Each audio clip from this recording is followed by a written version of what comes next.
tem coisa que começa errado e continua errado, até alguém ter coragem de parar o mundo. Fui numa manhã de terça-feira, daquelas comuns, que um homem muito rico viu sua própria história se arrebentar no meio do expediente. E não foi por causa da bolsa de valores, foi por causa de uma menina. A moça chegou cedo, com o currículo na mão e os olhos cheios de mundo. Tímida, mas firme. Vestia uma roupa simples, bem passada, sapato gasto, cabelo preso com uma xuxinha azul que parecia velha demais para o resto da roupa. E mesmo assim, havia algo nela que chamava a atenção. O dono da empresa, um tal de Doutor Eduardo Bastos, que de doutor não tinha nada além da arrogância, viu a menina na recepção e deu uma risadinha de canto. "Quem é essa aí? Estagiária ou pegadinha da TV?" Cochichou com segurança.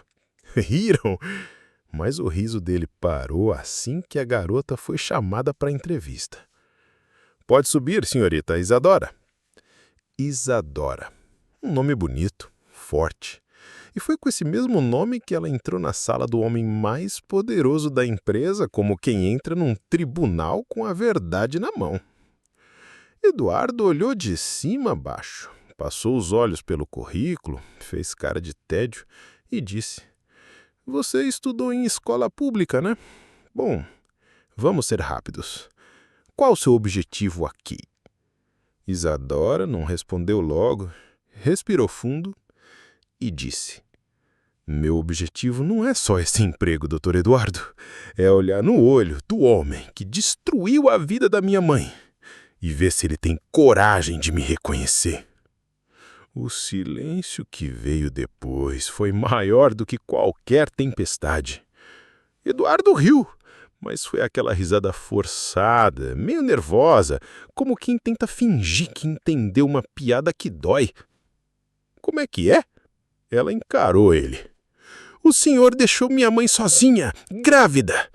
Em 2001, disse que ia viajar e nunca voltou. Eu nasci e ela nunca mais foi a mesma. O nome dela era Patrícia." O nome bateu como um tiro em câmera lenta. Patrícia. Patrícia. Mas antes que ele pudesse dizer qualquer coisa, Isadora completou: "Hoje eu vim buscar mais do que um emprego. Vim buscar uma resposta."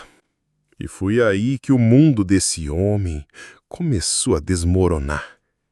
Porque tem coisa que o dinheiro não esconde. E passado, meu filho, passado tem perna longa, corre mais que herança maldada. Eduardo levantou da cadeira com um estalo.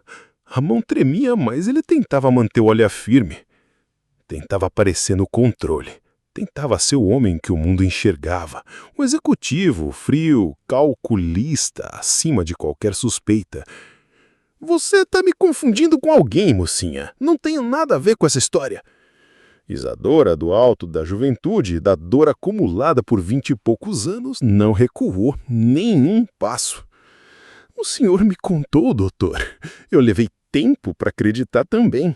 Até pegar uma foto antiga e ver o seu rosto.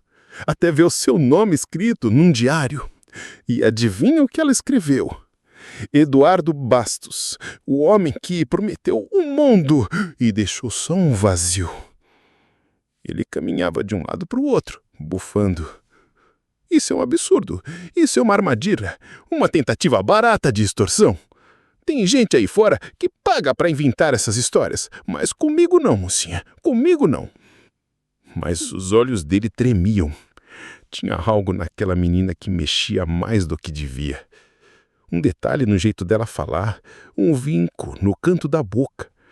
Um olhar que ele já tinha visto antes, que talvez nem tivesse esquecido, só trancado num canto escuro da memória. "E se eu fizer um teste de DNA?" Ela desafiou. Silêncio. "O melhor, o senhor faria?" Eduardo travou. "Eu vou chamar o jurídico." Ele ameaçou apertando o telefone como se fosse uma arma. Chame, mas chame também a consciência, se é que ainda tem uma. E antes de sair da sala, ela soltou uma última frase que ficou ecoando no carpete de luxo e nas paredes frias daquele império de mentira. A verdade, doutor Eduardo, não precisa de crachá. Aquela noite, Eduardo não dormiu. Tentou. Se virou na cama de linho egípcio, deitou de lado, ligou a TV, tomou uísque. Nada fazia passar o peso no peito. Patrícia. A última vez que ouvi esse nome foi 22 anos atrás. Jovem, aventureiro, recém-formado e com a cabeça cheia de promessas vazias. Ela era garçonete num restaurante pequeno, desses que o pessoal da firma ia nas sextas-feiras. Ele a conheceu entre um shopping e outro. Tinha algo de encantador nela. Um riso tímido, um jeito de escutar como se o mundo calasse quando alguém falava. Ficaram juntos por 3 meses. 3. E bastou uma promoção para São Paulo para ele sumir da vida dela como se nunca tivesse existido. Ele lembrava sim, só fingia que não. Mas agora o passado voltava, com o rosto, voz e uma acusação de paternidade. No fundo de uma gaveta ele procurou uma caixa. Sim, ele guardava algumas coisas por fetiche nostálgico, por fraqueza talvez. Achou uma foto. Ele e Patrícia, jovens, sorrindo, e ela estava com a mão na barriga. Era o último dia antes dele embarcar. Atrás da foto, rabiscado com caneta azul, escreveu: "Se um dia voltar, quero que veja o que deixou para trás." A verdade, às vezes, vem sem bater na porta, mas quando entra, redecora a casa inteira. No dia seguinte, Eduardo chegou na empresa diferente. Terno mais escuro, rosto mais fechado, silêncio no elevador. Todo mundo percebeu, mas ninguém ousou perguntar. Isadora estava lá, como se nada tivesse acontecido, sentada na recepção, com o livro na mão e a bolsa no colo. Parecia esperar uma nova entrevista ou talvez um pedido de desculpas. Eduardo parou diante dela. As palavras não saíam, os olhos dele queriam fugir, mas os dela não deixavam. "Ainda acha que é invenção minha?" Ele olhou em volta, chamou-a para sua sala, fechou a porta. "Você quer dinheiro?" Ela deu uma risada seca. "Se eu quisesse dinheiro, eu teria entrado com um processo, feito escândalo, virado notícia. Eu vim aqui por uma coisa que o senhor não sabe dar: verdade." "Você quer que eu diga o quê? Que fui um canalha? Que fugi? Que tive medo? Sim, talvez eu tenha sido tudo isso. Você foi mais do que isso. Você foi ausente. Um buraco no meu mundo. Minha mãe chorava escondida no banheiro, dormia com o celular na mão esperando uma ligação que nunca veio." Eduardo sentou. Pela primeira vez, não como presidente, mas como homem. E ali, naquela sala de paredes de vidro, a verdade começou a pingar pelas frestas como uma goteira que ninguém conseguia mais ignorar. Eduardo marcou uma reunião com o departamento jurídico. Mas, no fundo, ele queria outra coisa: tempo. Tempo para pensar, para entender como se conserta uma vida que se largou para trás. Enquanto os advogados falavam em danos, riscos, imagem, ele via outra coisa.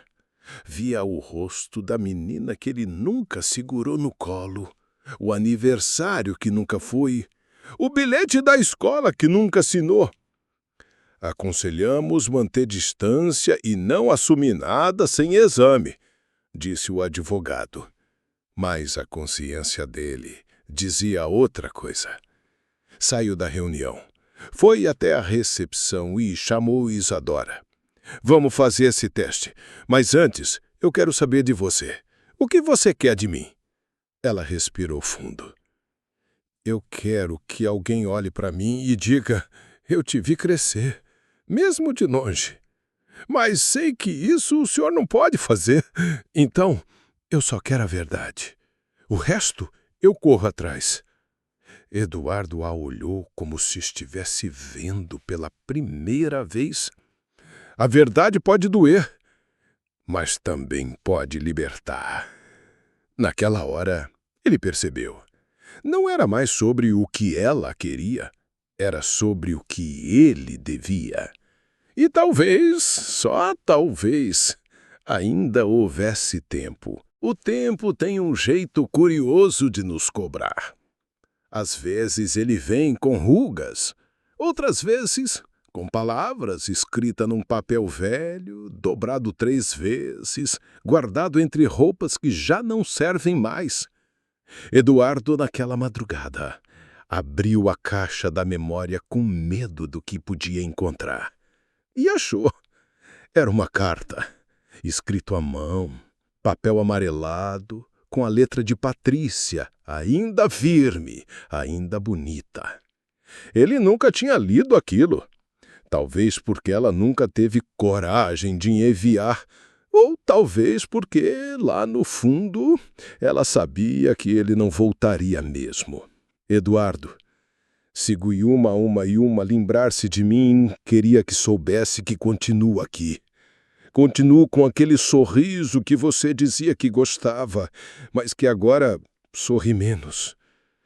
Estou grávida.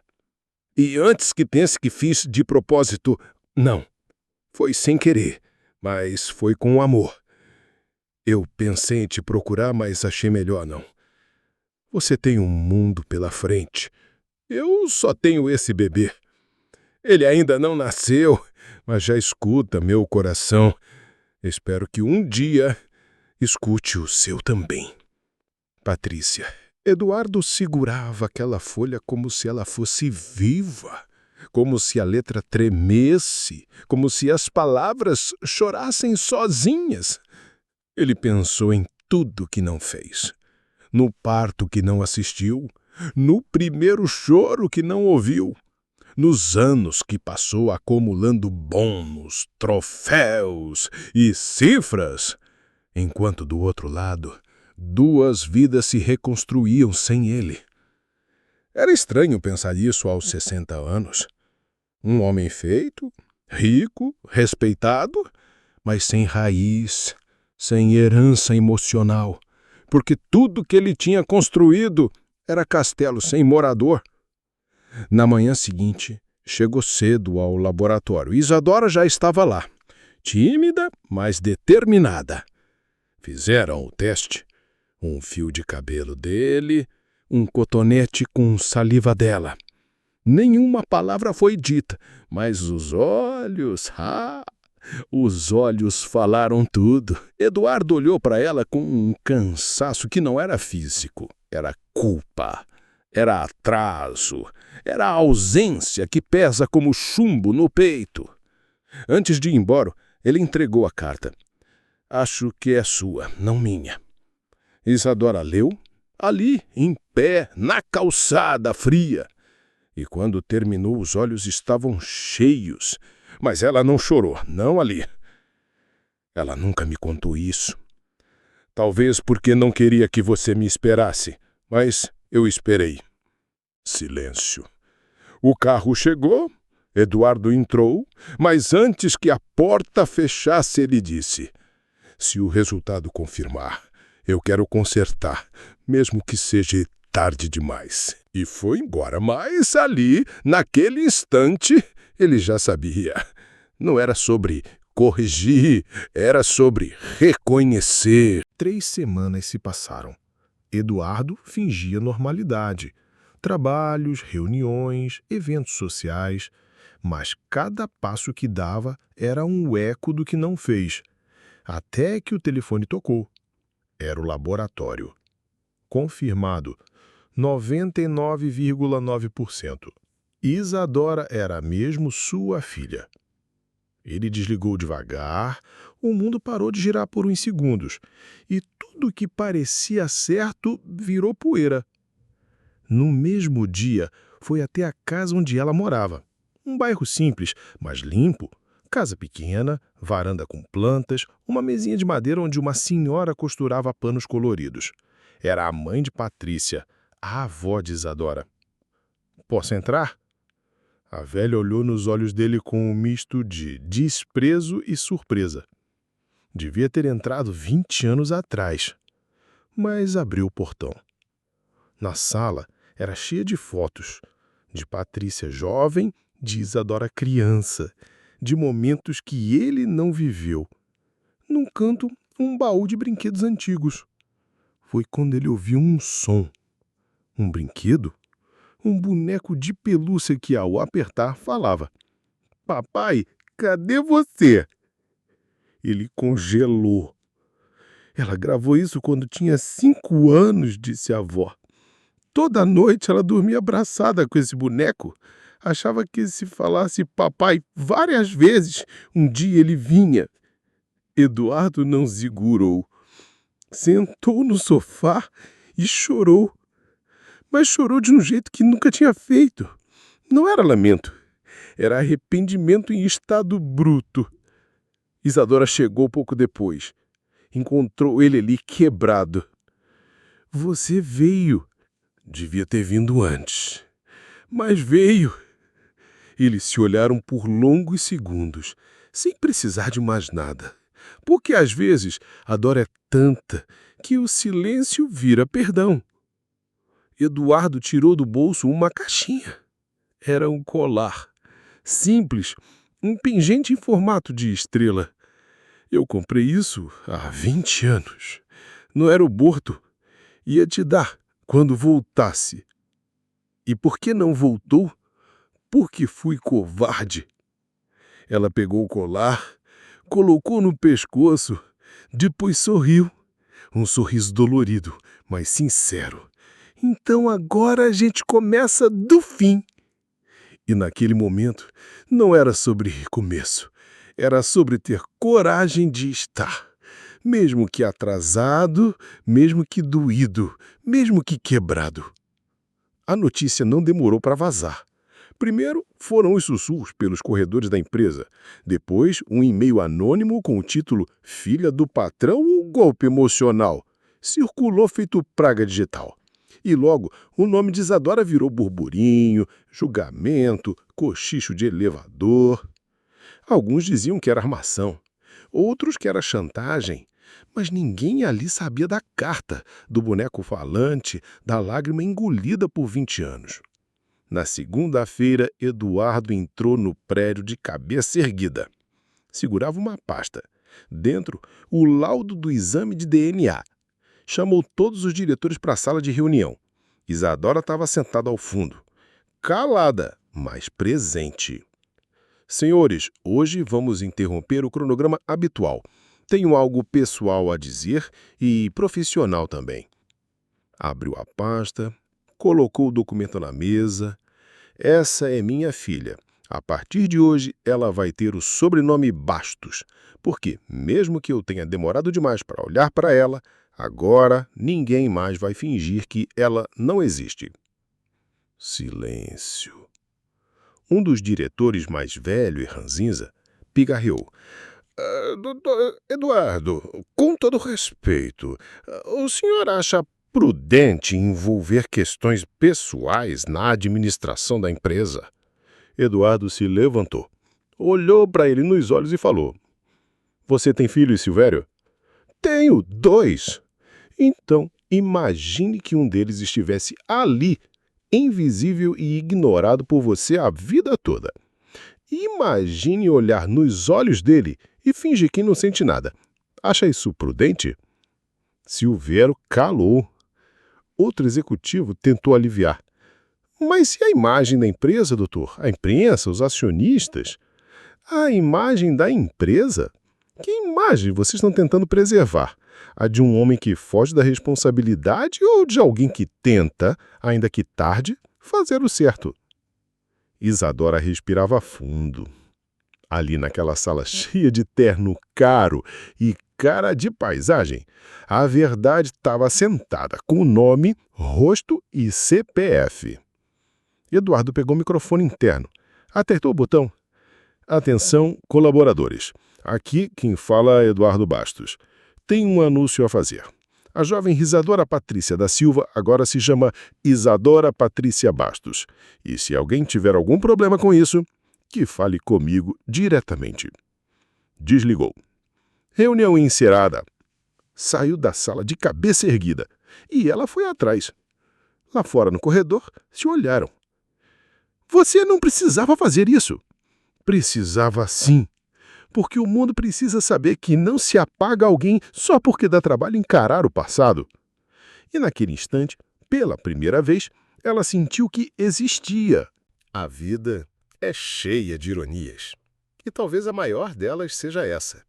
O tempo não volta, mas às vezes ele se ajoelha e pede perdão. 2 semanas depois, Eduardo apareceu na casa de Isadora com um álbum de fotos. Estava envelhecido, arranhado nas bordas, mas cheio de tentativas de lembrar. Isso aqui é o mais perto que consegui chegar de uma infância sem você. Não é muito, mas é o que eu tenho.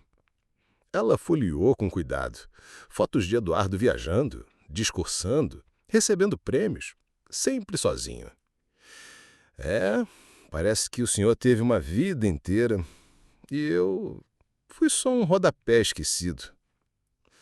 Talvez, mas agora eu quero escrever um novo capítulo, com você dentro dele. No mesmo dia, levou-a para conhecer o túmulo de Patrícia. Ficava num cemitério simples, com uma árvore de folhas secas ao lado. Ele nunca tinha levado flores. Aquela foi a primeira vez. Me perdoa, Patrícia. Ele sussurrou. Por tudo. Por não ter sido homem quando você mais precisava. Isadora ajoelhou, tocou a pedra fria e, pela primeira vez, chorou. Mãe. Ele veio.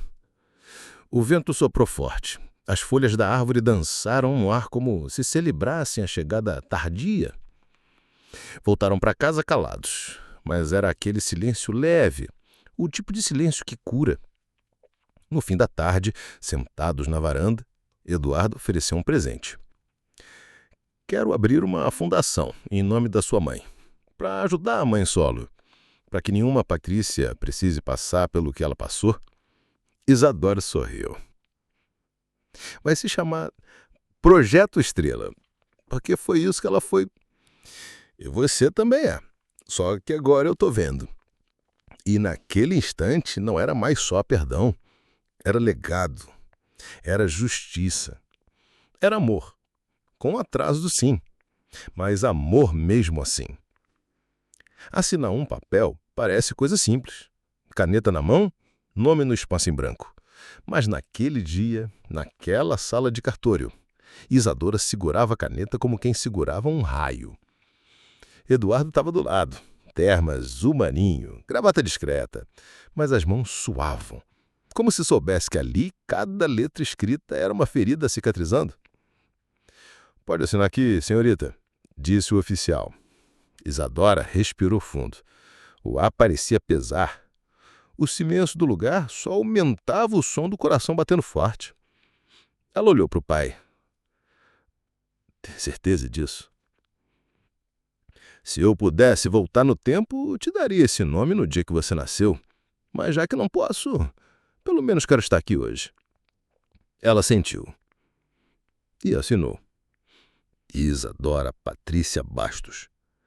3 nomes, 3 histórias, 3 feridas que agora se costuravam numa só pele. Do lodo de fora do cartório, a chuva caía fina. Eduardo segurou o guarda-chuva, estendeu o abraço e disse: a partir de agora, se chover, eu te cubro. Ela riu. Tá querendo ser poético? Tô tentando ser pai. E naquele momento, talvez pela primeira vez na vida, ele foi. Mais tarde foram comemorar num restaurante simples. Isadora escolheu. Era o lugar preferido da mãe. Mesinhas pequenas, chão de ladrilho antigo, música de fundo tocando samba dos anos 90. Sentaram num canto, pediram pastel e guaraná. O mundo é engraçado, né? Eu passei anos achando que era filha de ninguém. Agora tô aqui com um homem que o Brasil inteiro conhece e tô vendo que você é só gente.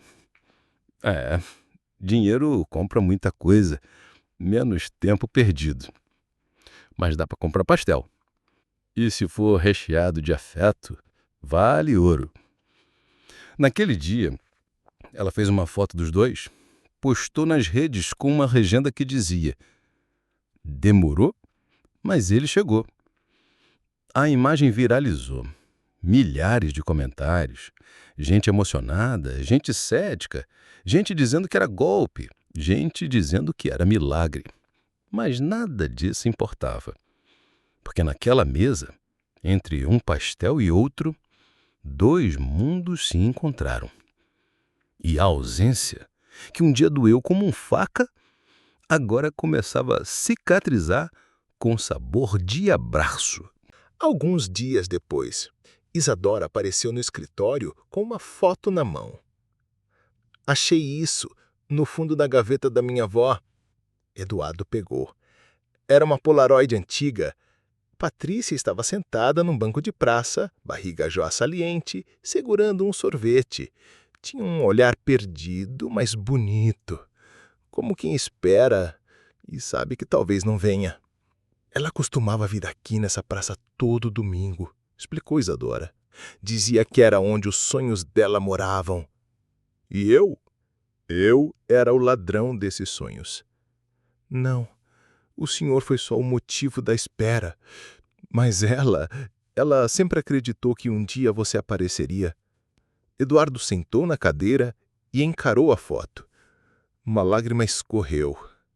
Não por pena, mas por tudo que não foi dito, por todas as vezes em que ele escolheu fugir, por todos os domingos em que ela ficou sentada ali, com o sorvete derretendo e o coração esfriando junto. Isadora, você acha que um dia ela me perdoaria? Ela pensou e respondeu devagar. A minha mãe amava mais do que doía. Acho que sim. Ela teria perdoado, porque ela me ensinou a amar até o que machucou. Naquela tarde, Eduardo fez algo que nunca havia feito na empresa. Mandou imprimir a foto, emoldurou e pendurou na recepção. Alguns funcionários estranharam, outros cochicharam, mas ao lado da moldura ele colocou uma plaquinha com uma frase. Essa mulher acreditou quando ninguém mais acreditava. E naquele instante, ela se tornou o símbolo do que de fato sustenta qualquer império: o amor que resiste. As coisas pareciam finalmente caminhar. A Fundação Projeto Estrela começava a sair do papel. Isadora foi oficialmente contratada na empresa como gestora de projetos sociais.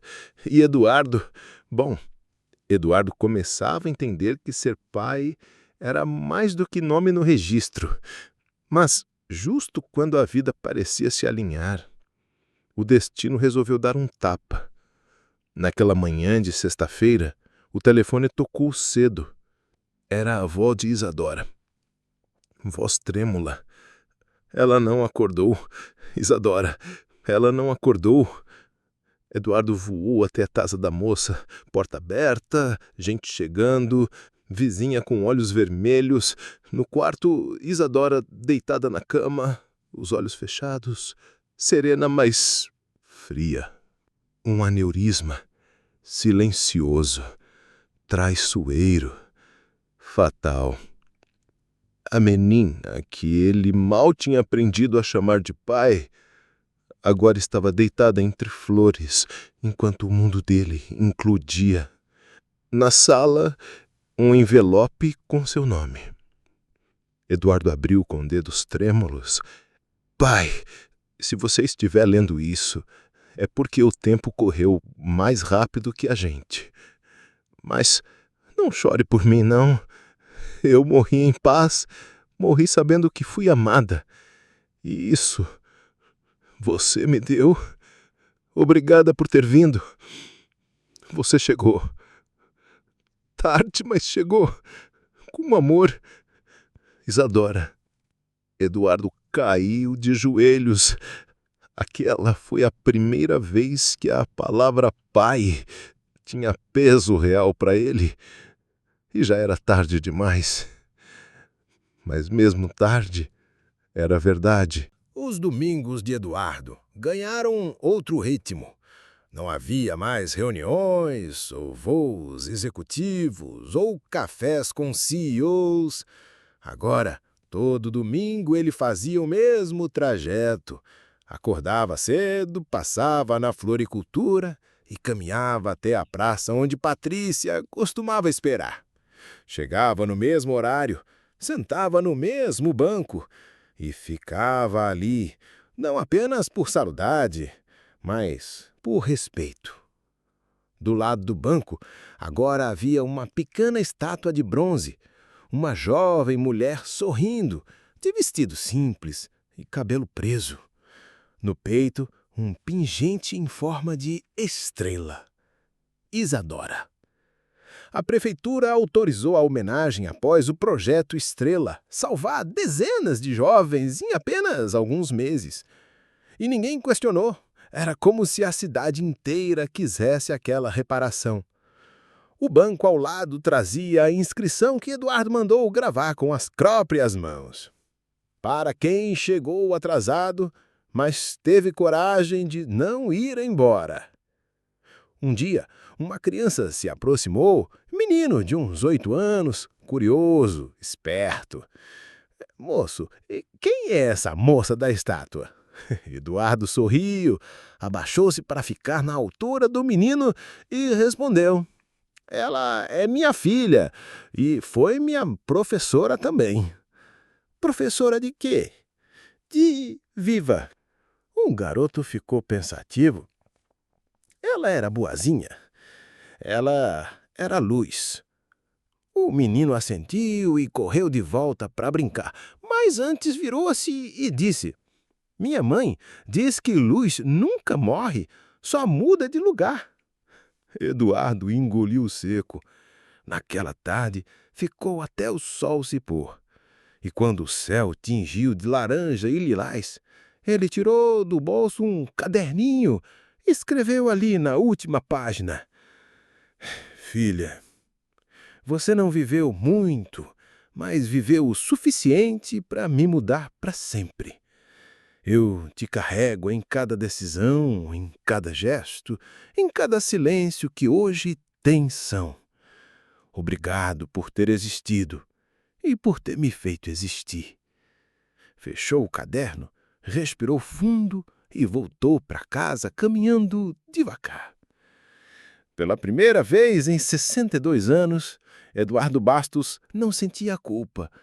Sentia saudade, sim, mas uma saudade limpa, sem medo, sem fuga. E é isso, meu querido. Tem gente que chega tarde, mas tem coragem de ficar. E às vezes, só isso já é amor. E aí, esse caos mexeu com você também? Deixa teu comentário aí embaixo, clica no curtir se sentiu alguma coisa aí dentro e se inscreve para não perder mais nenhuma dessas histórias que a vida esconde, mas o vovô Rico conta